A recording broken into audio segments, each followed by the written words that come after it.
Never ever underestimate the power of Allah. You know, there was a sheikh who mentioned this in Saudi Arabia, and there was a doctor that visited him from Pakistan and told him a story that happened to him. So he says, what happened to me, he says, the doctor who's speaking is a top neurologist, one of the top doctors in Pakistan, or, you know, a very, very good doctor, very hard to meet.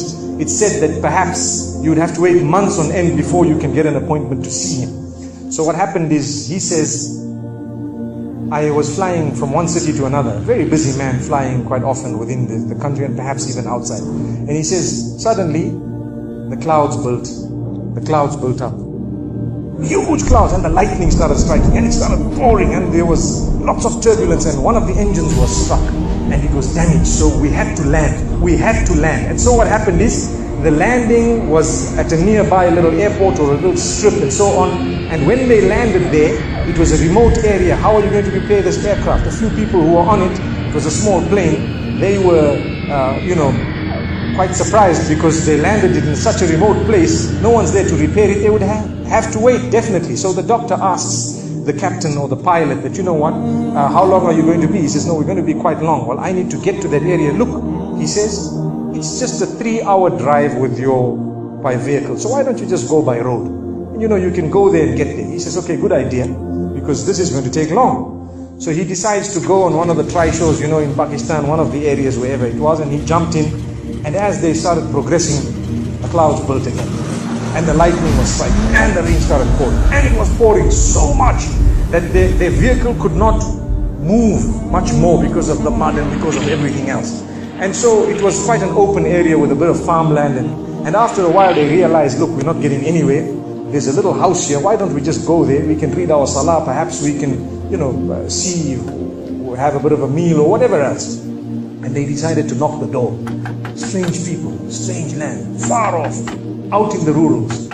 And so he knocks the door, and he's got his little bag and everything, and he walks in. An old lady happened to answer the door after a while, and they spoke to her saying, look, this is what has happened, and we're going from so-and-so to so-and-so, and we just want a place, we want to read salah and so on. And she said, no problem, you can come in. She had a little musalla, a little sajjada, and she had a little baby on the side, or not a baby, but a child.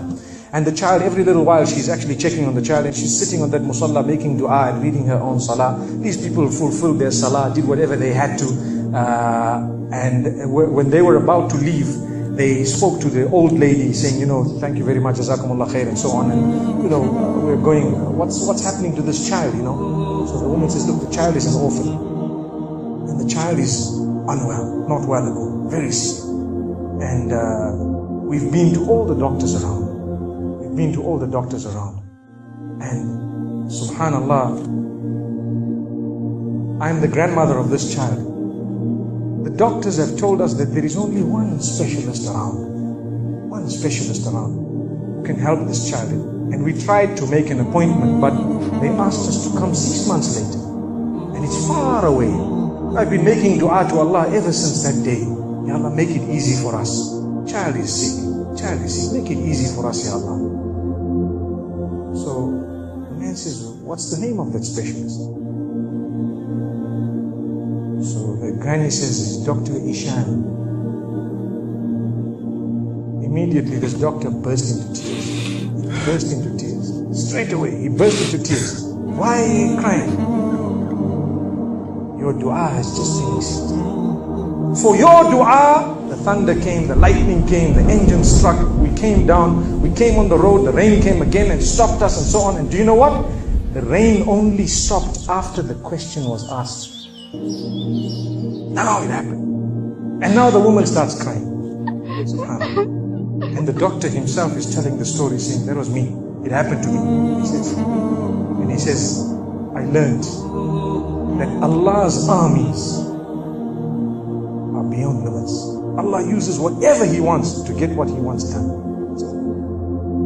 Where in the wildest of the dreams of this person would they have felt or believed that the top man, whom it is semi-impossible to see without big appointments, would actually be driven all the way to the door, knock the door, come in here, read some salah, and they would have to serve the child here. Amazing.